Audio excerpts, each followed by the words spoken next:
Here in Riyadh, they think that the normalization agreement with Iran has not been properly understood in Israel.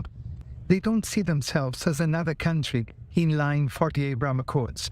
They respect the agreement that Israel signed with the UAE and Bahrain, the smaller neighbors in the Gulf, which includes quite a few economic components, but they see themselves as much more than that. They ask Israel to take a different approach and to understand that an agreement with Saudi Arabia is the gateway to reconciliation with all the region, with all the Arab and the Muslim world. In their opinion, Saudi Arabia is reopening its embassy in Tehran after 7 years of disconnection for its own reasons, such as ending the war in Yemen, which is very important in this country. But this has nothing to do with her desire to continue a strategic rapprochement in Israel. For example, they highlight the fact that the flights of the Israeli companies over the Saudi airspace continue to exist. And that's a fact.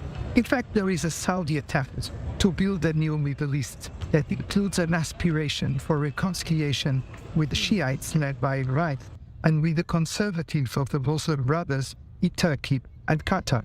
Another element is the rapprochement with the Syrian regime of Bashar al-Assad, which they brought back to the Arab League after 13 years of disconnection. And of course, according to what I hear here in the Saudi capital, Israel also has a role to play. The Saudi vision for 2030 includes regional stability and economic prosperity.